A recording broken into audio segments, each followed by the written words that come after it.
Hi, today is pizza day, so we're making two paleo pizzas today. The first one is going to be a traditional red tomato sauce, and the second one is going to be a basil pesto sauce. Let's show you the lineup of our ingredients. This pizza crust recipe can be found in the book Everyday Paleo Around the World Italian Cuisine, and this is by Sarah Fragosa. For the pizza crust, we're going to need almond flour, arrowroot powder, and coconut flour. Arrowroot powder can be found at Earth Origins, so can coconut flour. Almond flour can be found pretty much anywhere, Publix or Richards or Whole Foods or Earth Origins. I think arrowroot flour may be able to be found at Whole Foods too, and coconut flour is a little more common. Those are our dry ingredients. Our wet ingredients here are apple cider vinegar, olive oil, and an egg. And then we're also going to have a little yeast mixture, and that's going to be made from yeast and honey and some warm water. We need parchment paper to put our pizza crust on. And these are the ingredients for the tomato sauce. This is basil, oregano, tomato paste, onion powder, sea salt, some crushed garlic, and some pepper. First, I've thoroughly mixed a 1/4 cup of warm water with 2 teaspoons of raw organic honey, and now I'm going to add 1 packet of yeast and let that sit for 4 to 5 minutes. For the dry mixture, you need 2/3 cup arrowroot powder, 3 tablespoons coconut flour, and 3/4 cup almond meal or almond flour. When it's done, it should look something like this. We do 2 things to make this recipe extra special to us, and one of them is to put oregano herbs into the crust itself. For our wet ingredients, this is 1 egg, 2 teaspoons olive oil, and 1 teaspoon apple cider vinegar. Mix together, now combine the wet ingredients with the yeast mixture into the dry mixture. The yeast mixture should be very foamy.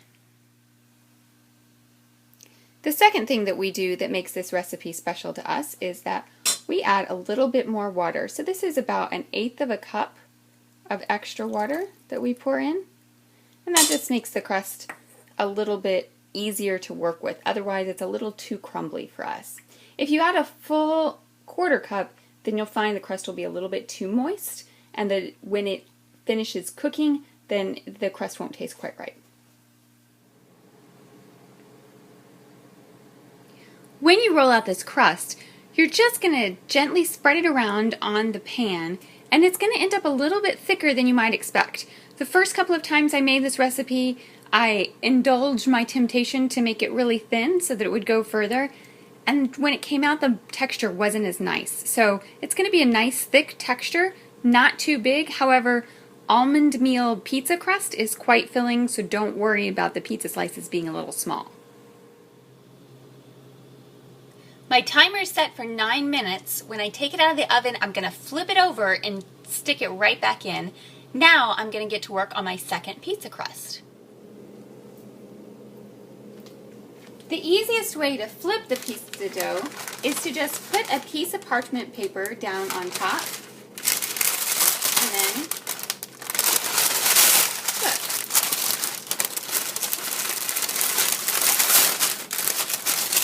This way you don't risk bending the crust.